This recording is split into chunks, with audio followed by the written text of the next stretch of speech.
Sugar problem ఉన్నవాళ్ళు సంవత్సరానికి ఒక్కసారన్నా కిడ్నీ చెకప్ అనేది తప్పకుండా చేపిచ్చుకోవాలి. ఎందుకంటే నార్మల్‌గా చాలామంది ఏం చేస్తారు, కాళ్ళ వాపులో, మొహం మీద వాపు ఇలా వచ్చినప్పుడు కిడ్నీ చెకప్ అనేది చేపిస్తారు. ఇంకొందరేంటంటే యూరిన్ సరిగ్గా రాకపోయినా అలా కిడ్నీ చెకప్ అనేది చేపిస్తారు. ఎందుకంటే అమ్మో! ఏమన్నా కిడ్నీ ప్రాబ్లమ్ వస్తుందా అని భయపడి. బట్ మీరు ఎవరు చెప్పినా, చెప్పకపోయినా ఏదైనా ప్రాబ్లమ్ వచ్చినా, రాకపోయినా ఇయర్‌లీ వన్స్ మాత్రం తప్పకుండా కిడ్నీ చెకప్ చేపిచ్చుకోవాలి.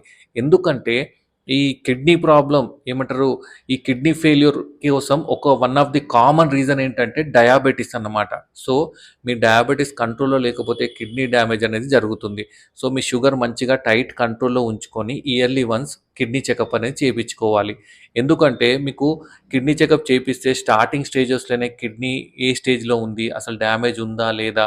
అనేది క్లియర్‌గా తెలుస్తుంది. ఒకవేళ మీకేమైనా కిడ్నీ ప్రాబ్లమ్ ఏమన్నా ఉందంటే మీ డాక్టర్ చెప్పినట్టు 3 మంత్స్‌కొకసారి మళ్ళీ చెకప్ చేయడమో, లేకపోతే మంత్లీ ఒకసారి చెకప్ చేయడమో అలా చేసుకోవాలి. బట్ మీకు ఇవన్నీ ప్రాబ్లమ్స్ ఉన్నా, లేకపోయినా ఏం ఇష్యూ లేకపోయినా గూడా ఇయర్‌లీ వన్స్ మాత్రం కిడ్నీ చెకప్ అనేది చేపిచ్చుకోండి. అర్థమైంది గదా! మీరు ఇలా చెకప్ చేసుకుంటున్నారా లేదా? కింద కామెంట్ చేయండి. Thank you.